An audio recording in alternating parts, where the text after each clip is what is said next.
Bonjour à toutes, bonjour à tous, bonjour Hamid, notre metteur en ondes, bonjour Chantal. Bonjour André. Pour ce nouveau numéro de Jeux de scène, l'émission de Radio Soleil consacrée à l'actualité du spectacle vivant en général et du théâtre en particulier.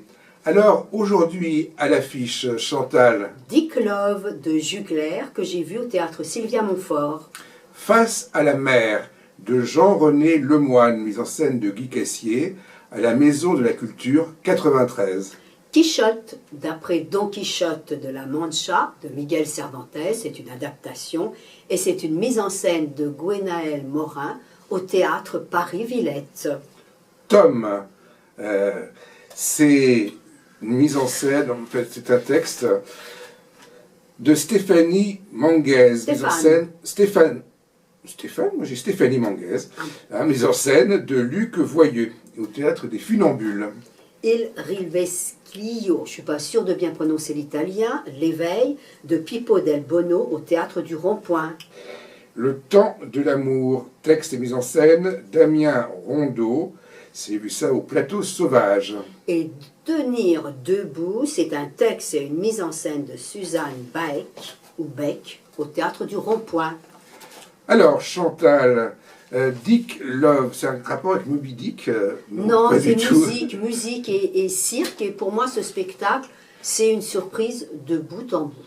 D'abord, la scène se trouve alors sur... on va s'installer sur la scène du théâtre du Rond-Point. Donc, on parcourt la scène. Et puis, ensuite on va découvrir Jugler. Et Jugler, elle est au milieu de nous. Et elle commence comme si c'était une seule en scène et elle nous raconte une histoire, de petites histoires d'enfance, ses cours de sport quand elle était jeune. Alors elle était forte en sport, elle était puissante, mais elle faisait en sorte de perdre parce qu'elle ne voulait pas blesser les petits copains, les jeunes gars. Donc ensuite, elle va se lever. Elle va sur la scène et on la voit qui se déshabille et qui va se mettre en tenue de sport, short et t-shirt, et elle va faire un gros travail sur son dos qui se muscle et on a l'impression d'avoir un gars devant nous. Et en fait, c'est un spectacle qui tourne autour de la question de l'identité de genre, mais toutes les réponses passent par le corps de Jugler, et c'est ça qui est très bien. Et donc, on va avoir son jeu, sa démarche, qui vont varier selon qu'elle est homme ou femme. Alors, elle va passer d'abord de elle à il, et puis de il à elle, et elle a choisi, parce que je vous ai dit que c'était du cirque, elle a choisi le mât chinois. Bon, il paraît que c'est plutôt les hommes qui utilisent cette pratique. Alors, c'est très troublant de la voir se transformer, et puis, moi, ce que j'ai aimé, c'est le rapport qu'elle établit avec le public. Elle nous regarde bien dans les yeux, elle fait semblant, il y a une sorte de connivence, parce qu'elle va faire semblant de se tromper. Et le spectacle, il est de plus en plus théâtralisé. Donc, à un moment donné, elle se maquille de manière outrancière. Elle est éclairée par son éclaireuse à la lampe électrique. Et puis, elle pousse la transformation jusqu'à la fantasmagorie. Elle est troublante. Elle va mettre une grosse couverture sur elle. On a l'impression d'avoir un monstre. Et ensuite, elle est comme une diva. Donc, elle a une belle capacité de mime. On a l'impression de voir un clown, du drag queen.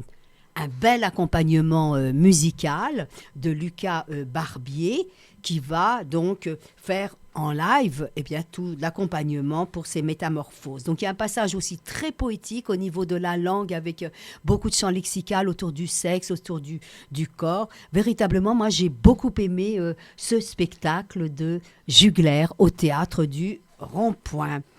André, donc tu vas nous parler de Face à la mer. Je crois que c'est passé à Avignon, de Jean-René Lemoine. Moi, je l'ai vu à la MC 93, mais tu sais, c'est compliqué parce qu'il y a deux versions. Jean-René Lemoine, qui a écrit le texte, l'a d'abord joué et mis en scène tout seul. Et ça a été, et je crois que c'était pas Avignon, ça a été repris là, dans cette forme d'un autre metteur en scène qui est Guy Cassier. Alors, c'est un grand spectacle et c'est paradoxal parce que on a uniquement l'auteur-acteur sur scène. Il ne bouge pas. Hein, il ne bouge pas d'un pouce. Bon, maintenant, autour de lui, effectivement, les lumières, peut-être une partie du décor va peut-être un peu bouger. Mais lui, il est là. Et on se dit, bon, ben, qu'est-ce qui nous attend là pendant 1h20 Mais on ne s'ennuie pas une seconde. Pourquoi ? Parce que, je crois, la première chose quand même, l'écriture. Bon, j'y reviendrai. Mais c'est la façon dont va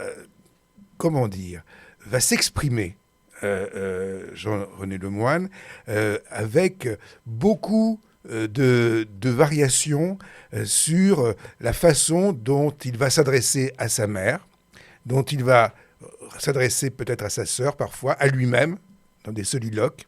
Et on va avoir, je crois que là Cassier a joué aussi avec le son un petit peu, mais on va avoir comme ça des tonalités, des atmosphères différentes. Et justement, cette écriture, elle n'a rien, de chronologique. On est dans la récupération des souvenirs. On est dans une espèce d'introspection où on va chasser quelque part cette relation d'amour, mais contrariée, qu'il a avec sa mère. Parce que c'est compliqué, parce qu'il y a peut-être une chose aussi, même si c'est peut-être pas ce que j'ai vu en premier, mais qui est très importante, c'est Haïti. C'est quand même ce drame de cette famille qui va être obligée de migrer, d'abord en Afrique, puis en Hollande, etc. Et la mère qui va finir par revenir chez elle. Je vous dis pas, ça se termine très mal pour elle, mais bon. Et on sait ce qui se passe à Haïti. Mais c'est pas ça la question. La question, c'est toujours cette question de relation. Et alors, cette écriture, moi je crois, alors il n'y a pas de vers, mais je la trouve poétique. Je la trouve poétique parce que il y a une présence qui est dans les mots, mais qui est indépendante du sens, que je dirais, du sens, suivi des mots. Il y a une sorte d'harmonie de l'humeur qui vient à travers cette écriture se communiquer au spectateur. Et c'est pour ça que c'est du théâtre. Hein. C'est pas une performance, pour moi en tout cas. C'est vraiment du théâtre dans ce sens où on a cet effort de distanciation qui permet justement la transmission et l'émotion. Donc, moi, j'ai trouvé que j'étais jamais vu, alors, parce on en a vu des gens formidables, tout seuls en scène, mais qui jouent 36 personnages et tout ça. Là, il n'y a pas 36 personnages. Il y a un seul personnage, et c'est lui. Et il va nous emmener, comme ça, à l'intérieur de sa mémoire, à l'intérieur de ses sentiments, à l'intérieur de sa sensibilité.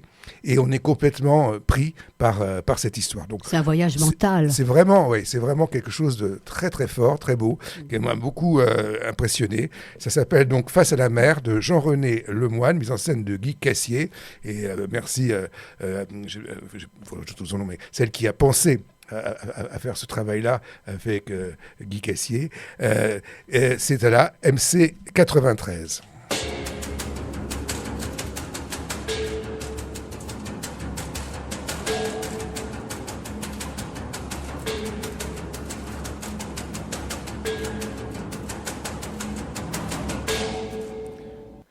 Oui, c'était Hortense Archambault qui a fait rencontrer ces deux-là pour ce merveilleux spectacle Face à la mer. Chantal, tu nous parles de Quichotte, un certain Don Quijote de la Mancha, un certain Miguel Cervantes. Mais c'est pas Miguel Cervantes, c'est Gwenaël Morin qui met en scène cette adaptation de Don Quichotte au théâtre de Paris-Villette. Oui, c'est l'histoire de l'Hidalgo, là, le chevalier errant, qui se croit investi d'une mission. Donc, ce spectacle, alors il est intéressant par le parti pris scénographique de Gwenaël Morin. Pourquoi ? Parce qu'on part de rien, de bric-à-broc, mais va se construire une vraie épopée. pour ce spectacle. Alors c'est Jeanne Balibar qui interprète ce Quichotte. Alors cela peut surprendre une femme, mais elle a la taille, j'ai envie de dire, elle a la maigreur qui fait qu'immédiatement, moi, j'ai vu la figure de ce Quichotte. Et il y a sa voix, la voix de Jeanne Balibar, qui est très marquée, qui a un timbre très particulier qui ne ressemble à aucune autre voix. Et alors, elle va être dans différents registres. Elle va être emphatique, elle va être grandiloquente, mais elle va avoir aussi à un moment un timbre suave. Elle est véritablement vibrante, elle éructe le texte.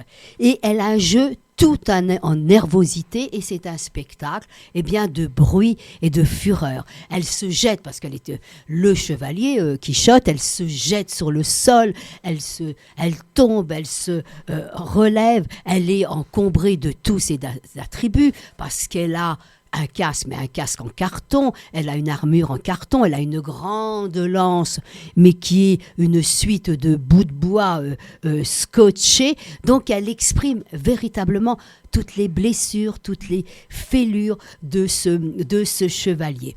C'est un quatuor, donc on a 4 acteurs, et il y aura la narratrice Marie-Noël. Alors Marie-Noël, elle est assez chic, elle est dans son pantalon qu'elle porte bien, là, elle porte un petit chemisier, et j'ai beaucoup aimé parce qu'il y avait une certaine distanciation, elle était dans une certaine complaisance ironique avec le personnage, elle était aussi dans la connivence avec le public, parce que, bon, quand même, il faut raconter des histoires qui sont étonnantes. S'ajoute Thierry Dupont, dès qu'on le voit, d'abord il est là sur scène, il est témoin de l'histoire, mais dès que l'on voit, on pense qu'il est Sancho Panza. Il a le physique d'emploi. Il va tirer pour faire son âne, c'est quoi ? C'est une table. La narratrice, parfois, on ne l'entend pas. Mais peu importe, elle est là pour prendre en charge le texte, pour exprimer symboliquement l'ampleur de tous ces chapitres de Don Quichotte. Par exemple, quand arrive Don Quichotte, Jeanne Balibar, elle tape sur la table, mais Marie-Noël, elle continue de dire son texte. Alors, moi, j'ai vraiment beaucoup aimé. Je l'ai vu hier soir. Et sachez que hier soir, la moitié de la salle était constituée par des jeunes collégiens et puis par des jeunes lycéens. Jeanne Balibar, elle fait une performance. Elle s'adresse aussi à ces jeunes et elle leur demande de jouer les prostituées. Naturellement, Quichotte, il voit des chevalières, des princesses. Elle va leur demander leur nom, elle va les transformer pour qu'ils deviennent, à la limite, des chevaliers remarquables. C'est vraiment très beau. Il y a peut-être un passage qui est très difficile, mais je l'accepte intellectuellement et idéologiquement, parce qu'il va y avoir la destruction de tous les livres qui encombrent, bien sûr, Quichotte. Mais ça a du sens. Ça se passe où ? Ça se passe dans le théâtre de Paris-Villette. Avant, il y a longtemps, ce théâtre, c'était une ancienne halle. C'était une ancienne halle aux bestiaux. Donc là, une scénographie, je dirais presque folle, mais cette scénographie, elle nous oblige à voir le rôle de l'imagination au théâtre. Et nous, spectateurs, nous comblons les vides, puisque nous avons vu un personnage qui rêve sa vie. Donc c'est véritablement un très beau moment. Je ne l'avais pas vu à Avignon. Il y avait eu un petit peu de polémique autour de spectacle et je suis contente d'avoir rattrapé ce manque. C'est à Paris-Villette. André Thom. Oui, tu nous rappelles l'auteur ? Donc, Thom, c'est d'abord au théâtre des Funambules. Et donc, l'autrice, c'est Stéphanie Manguez. Et puis, c'est une histoire assez simple, mais pas dans la manière dont elle est exposée. Parce qu'on part de plusieurs époques. On part de l'époque, la dernière époque. On a ce personnage de Thom. Va-t-il ou non assumer sa paternité parce que, et on revient à ce moment-là en arrière, à savoir que ce Thom qui a été complètement abandonné d'une certaine manière par sa mère, qui se retrouve dans les foyers, les services publics, etc., va faire la connaissance d'une famille d'adoption. Donc on a 4 personnages, le personnage de Tom, et puis sa mère adoptive, entre guillemets, enfin pas vraiment adoptive, sa mère qui le recueille, foyer, et le père, et ils ont un fils. Donc, et c'est cette relation, cette manière dont il n'arrive pas complètement à s'intégrer tout en aimant cette famille, mais cette façon aussi, évidemment, le frère, c'est pas évident non plus. Hein, et je dois dire que les deux jeunes, enfin ils sont tous très bons, mais j'insisterai quand même sur les deux jeunes interprètes qui vont jouer l'un Tom et l'autre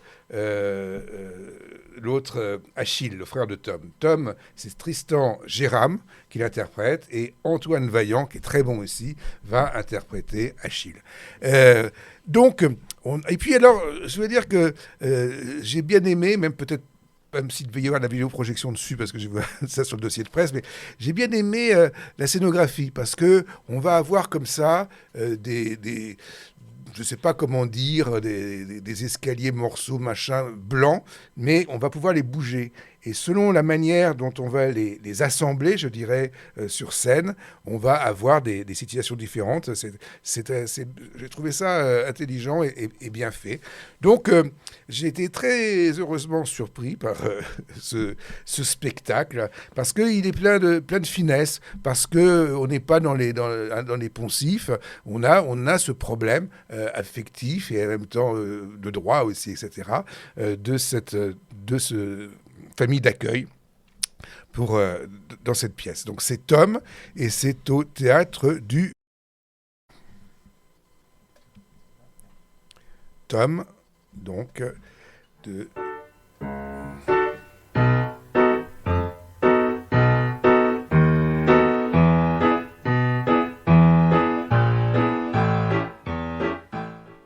Alors, Pippo del Bono. Pippo del Bono, ça fait un petit bout de temps qu'on ne l'a pas vu. Hein. Et c'est pas quelqu'un qui est la première jeunesse et la première forme, Pippo del Bono. Et il revient, parce que c'est pas la première fois, au théâtre du Rond-Point pour Il Resviglio, le revenant. Non, l'éveil. L'éveil. Oui, donc ça débute comme une chanson, hein, souvent avec Pippo del Bono, une chanson très romantique. On voit à l'écran une très belle chanteuse. Et Pippo del Bono, il va venir sur scène, il va s'installer sur une chaise. Et puis il dit les paroles, on ne l'entend pas nécessairement, en même temps que la chanson. Alors c'est toujours la même démarche artistique. Il est la matière de son spectacle. Hein. Il est le sujet, mais là, il n'y a que ces textes qu'il a écrits. Alors, il va nous expliquer qu'il était dans le frigidaire pendant 6 ans, hein, à cause de son état de santé, à cause de ses difficultés. Et nous, on va bien voir qu'il est fragile. Il a quelques difficultés à descendre de la scène vers la salle. Et ça, c'est une particularité de sa scénographie. Comme Angelica Lidl, il va évoquer ses peurs, la peur de la mort de son cerveau, etc. Ces maladies. Mais ce qu'il faut savoir, c'est qu'il y a toujours de la musique avec Pippo del Bono. Il va y avoir notamment beaucoup de rock, et il raconte une petite anecdote quand il était étudiant en droit. Il avait voulu aller en Suisse, sa mère ne voulait pas parce qu'il devait réviser ses examens, mais quand même il y était allé. Et donc vous imaginez Pippo del Bono assis sur sa chaise, mais il va danser par le haut du corps, il lève les épaules, il bouge la tête. C'est tout à fait émouvant. Bien évidemment, comme toujours, le spectacle, à un moment donné, il va avoir un degré plastique. C'est tout à fait paradoxal, parce que c'est sur des choses extrêmement simples. C'est l'entrée en scène, le défilé des membres de sa troupe. Il faut dire que dans sa troupe, chacun a un physique extrêmement particulier. Moi, il me reste en mémoire une danseuse un petit peu âgée, en robe de velours noir, avec ses longs cheveux gris. On aura un duo de danse Bobo, il veut rendre hommage à Bobo. Tu te souviens, André, de son comédien, donc sourd-muet. Donc on le voit, Bobo, danser à l'écran et il va nous rappeler le contact qu'il avait eu avec Pina Bausch, parce qu'il a été danseur chez Pina Bausch. Tout cela est très éprouvant. Il y aura des moments très jolis avec 4 femmes qui l'entourent. Et puis, il y aura une scénographie de contact, de proximité. Imaginez tous les membres de sa troupe qui vont venir les uns après les autres lancer. Il est au cœur, mais il n'oublie jamais, parce qu'il y a toujours de l'engagement chez Pippo del Bono. Et à un moment donné, il va nous lire une lettre d'une femme sous la guerre, et sur la scène, s'installent 3 gros sacs de sable. On a l'impression, alors moi j'ai pensé à la guerre du Moyen-Orient, on peut penser à la guerre aussi de l'Ukraine, parce que se rajouteront des croix. Vraiment, on assiste à un beau spectacle d'un artiste en douleur, mais en douleur qu'il exprime par les mots, par le physique. J'étais avec quelqu'un qui ne connaissait pas du tout Pippo del Bono et qui à la fin est sorti en me disant qu'elle avait découvert un univers, qu'elle n'avait jamais vu ça, tellement il y avait tant d'humanité. Donc on souhaite bien sûr de revoir Pippo del Bono. Il va faire une très belle tournée, puisque par la suite il retourne en Italie, à Prato, à Torino, à Savona, il ira à Maubeuge. On est ravis qu'il puisse faire cette tournée. André, donc le temps de l'amour. Oui, j'ai vu au Plateau Sauvage la dernière hier du temps de l'amour, parce que le temps de l'amour est très court. On le sait bien, vient le désamour. Du 3 au 8 octobre. Alors, c'est un spectacle très particulier. Au début, j'étais un peu mitigé. Je trouvais qu'on n'entendait pas bien. Ça chante de temps en temps, mais il faut vraiment tendre l'oreille à certains moments pour retrouver les paroles qu'on connaît quand même, certaines, d'autres pas, parce que c'est une histoire d'amour 60 ans après le début de sa carrière, entre un jeune homme et puis Françoise Hardy. Et il y a trois comédiens, chanteurs, comédiens sur scène. Il y a celui qui va jouer le rôle du jeune amoureux, c'est pas si jeune que ça, mais qui vient retrouver Françoise Hardy. Il va y avoir Françoise Hardy elle-même. Alors, le jeune amoureux, c'est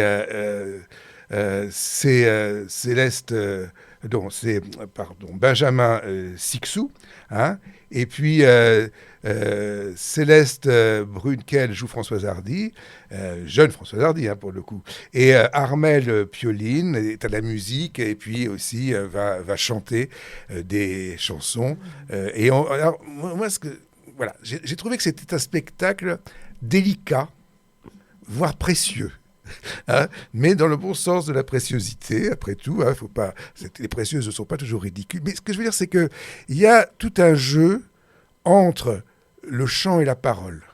C'est-à-dire qu'il y a une petite distance qui est prise dans la manière de chanter.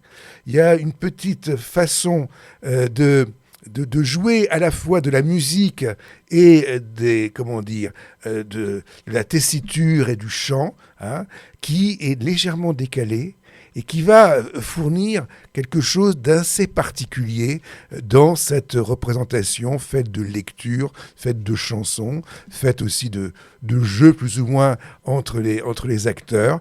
Et j'ai trouvé ça finalement plein de délicatesse, plein de suavité, quelque chose qui n'est... Justement, on n'y va pas comme ça. Non, justement, on y va finement, on y va avec cette histoire d'amour, mais aussi ce caractère absolument impossible de Françoise Hardy, etc. Et avec sa façon de mettre les pieds dans le plat et de régler son compte à chacun. Bon, voilà. Donc, c'est un joli spectacle original que j'espère on va pouvoir avoir l'occasion de revoir quelque part. C'est le temps de l'amour. Alors j'ai quand même oublié de dire le principal peut-être, parce que c'est le metteur en scène et le texte c'est de Damien Rondeau. Voilà. Chantal, tu termines par Tenir debout. Oui, je ne connaissais pas Suzanne de Bec. Je suis contente d'être allée au Rond-Point pour la découvrir. Donc avec Raphaël Rousseau, elle propose un spectacle qui pour moi est un peu original puisque ça se passe dans le milieu des Miss, dans les milieux des concours de beauté où les jeunes filles veulent se présenter. Alors c'est vrai que elle voit là un petit paradoxe parce que c'est curieux qu'à l'ère où on développe un discours féministe, que ces jeunes filles aient encore besoin de se valoriser dans ces concours de beauté. Alors pour préparer ce spectacle, je l'ai lu bien sûr, Suzanne de Baek est allée elle-même participer à un concours de beauté. Elle s'était présentée pour Miss Poitou Charente. Mais donc ça débute. Ça, c'est souvent avec un petit film où on voit Suzanne de Baek qui défile au milieu des chevaux. Alors, elle déambule comme un mannequin et puis on va la retrouver sur scène avec sa petite robe bien serrée. Donc, moi, c'est la comédienne. La comédienne, elle a quelque chose. Elle a un potentiel physique que je ne connaissais pas bien. Et donc, elle introduit toujours de l'ironie, de l'humour, de la parodie, du décalé dans son jeu. Et c'est ça que j'ai beaucoup aimé parce qu'elle fait la fausse naïve et fait la fausse nunuche. Et elle a cette grande présence. Donc, elle est accompagnée de Raphaël Rousseau et toutes les deux, auront des moments où, parce qu'il y a des prouesses physiques, il y a des exercices un petit peu sportifs et elles vont représenter la parole de ces différentes jeunes filles pour qu'on connaisse un peu quel est le rapport avec les hommes, pourquoi est-ce qu'elles font ça. Et on a commencé dans une légèreté, j'ai envie de dire, dans quelque chose de comique, et puis ça se finit sur une petite note dramatique avec un témoignage d'une jeune fille empêchée à cause de la maladie. Donc ce spectacle, il est très rythmé, et puis il est entre paillettes artificielles, entre fumée blanche, entre performance physique, entre confession. Et moi, j'ai aimé, je suis contente d'avoir découvert cette comédienne, Suzanne Bec. Texte et mise en scène de Suzanne Bec au Théâtre du Rond-Point. Je vous ai parlé du temps de l'amour, texte et mise en scène de Damien Rondeau, c'était au Plateau Sauvage. Et le beau spectacle de Pippo Del Bono, Il Risveglio, l'éveil au Théâtre du Rond-Point. Tom de Stéphanie Manguez, mise en scène de Jean-Luc Voyeux au Funambule. Et Quichotte, d'après Don Quichotte de la Mancha, dans la belle mise en scène, la belle scénographie qui apparaît minimaliste mais qui ne l'est pas, de Gwenaël Morin au Théâtre Paris-Villette. Et le grand spectacle de Jean-René Lemoine, mise en scène de Guy Cassier, Face à la mer, M-E-R-E, c'est à la MC 93. Et encore un spectacle original avec Dick Love de Jugler au Théâtre Sylvia Montfort, musique et cirque. Et nous nous retrouvons la semaine prochaine pour de nouvelles aventures dramatiques, théâtrales. Au revoir.